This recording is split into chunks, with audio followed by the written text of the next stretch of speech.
اس سے سوال کیا کچھ نوجوان آپ سے انسپائر ہو کر دعوتی و اصلاحی کام شروع کرتے ہیں، پر جب انہیں سوسائٹی سے ریجیکشن ملتا ہے یا پھر ان کی دعوت میں اثر نہیں دکھتا تو وہ دین کا کام چھوڑ دیتے ہیں. ایسے لوگوں کو آپ کنسسٹنسی سے کام کرنے کے لیے کیا صلاح دیں گے؟ تو دیکھیے، اگر کوئی انسان دین کا کام کر رہا ہے اور وہ کسی سے موٹیویٹ ہو کر، لیکن جب وہ سوسائٹی میں جاتا ہے اس کو ریجیکشن سے مل رہے ہیں، مطلب لوگ بات کو نہیں مان رہے، تو وہ اس کو ناراض ہونا نہیں چاہیے اندر کی. اس کو یہ یاد کرنا چاہیے کہ کئی لوگ ایسے گزرے اس سے پہلے جنہوں جو مقام میں ان سے بڑے تھے، مرتبے اور درجے میں اتنے بڑے تھے کہ ہم کبھی ان کے پیر کی دھول تک بھی نہیں پہنچ سکتے، اور وہ لوگوں کو بھی ریجیکشن ملا جن کو انبیاء کہتے ہیں.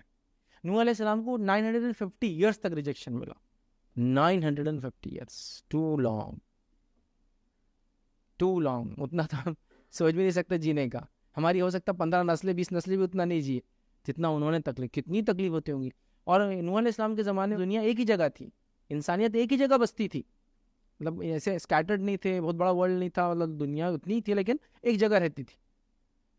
حال یہ ہوگا تھا لوگوں کا 950 سال تک جب نوح علیہ السلام نے دعوت دی. خود نوح علیہ السلام سورہ نوح میں بیان کرتے ہیں کہ اللہ مجھے دیکھتے تو آنکھوں میں پردے ڈال لیتے ہیں، کانوں میں انگلیاں ٹھوس لیتے کہ اب یہ وہ بات کریں گا 950 سال سے کر رہا ہے. میں ان کو جا کے دن میں سناتا ہوں، رات میں سناتا ہوں، لیکن بات نہیں مانتے. سوچو آپ. تو بہرحال ریجیکشن یہ ورک کا پارٹ ہے، یہ آپ کی اصلاح کا طریقہ ہے. اللہ اس کے ذریعے آپ کو ڈیولپ کرتا ہے، آپ کا صبر. اللہ آپ کو آزما کے آپ کا ٹیسٹ لیتا ہے اس کے ذریعے. تو ریجیکشنس یہ پارٹ آف ورک ہے ادر کی. ریجیکشن کام سے ہٹ کر چیز نہیں ہے. جیسا ہم کہیں گے انوینشنس کے اندر failures are part of invention, ہے یا نہیں ہے؟ کوئی بھی انوینشن ایسا ہو ڈالا ہو گیا نہیں، failure failure failure failure failure failure پھر سکسیس. تو فیلئر جو ہوا انوینشن میں وہ پارٹ آف انوینشن تھا. تو اسی طرح ریجیکشنس، لوگوں کا ڈیموٹیویٹ کرنا، آپ کی بات کو نہیں ماننا، یہ پارٹ آف ورک ہے. اس کو ایکسیپٹ کیجئے جیسا ہے اور آپ بڑھتے رہیے، ڈیموٹیویٹ مت ہوئیے، چونکہ جو کام آپ نے بیڑا اٹھایا ہے سب سے نیک لوگ دنیا کی اسی کے لیے بھیجے گئے اور ان سے زیادہ کوئی ریجیکٹ نہیں کیا گیا. نبی اکرم صلی اللہ علیہ وسلم کی زندگی دیکھیے، نوح علیہ السلام کی زندگی دیکھیے، ابراہیم علیہ السلام کی زندگی دیکھیے، موسیٰ علیہ السلام کی زندگی دیکھیے، عیسیٰ علیہ السلام کی زندگی دیکھیے.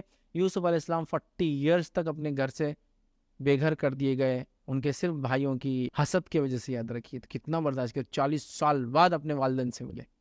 سبحان اللہ. تو بہرحال اس کا پارٹ ہے، ڈی موٹیویٹ نہیں ہونا چاہیے اور بڑھتے رہنا چاہیے. اور ہم نے دیکھا اللہ نے اس کا وعدہ کیا اپنی کتاب میں، سنت میں اس کی کئی دلائل ملتے ہیں کہ جو لوگ جس کام کے لیے کوشش کرتے ہیں رب العزت ان کو اس میں کامیاب کرتا ہے. ظاہری کامیابی کبھی ملتی ہے اور کبھی اجر کے اعتبار سے کامیاب ہو جاتے ہیں، دونوں ہوتا ہے. تو بہرحال ہر چیز ہمارے پاس موجود ہے، لہٰذا آپ کام کرتے رہے، آگے بڑھتے رہیں.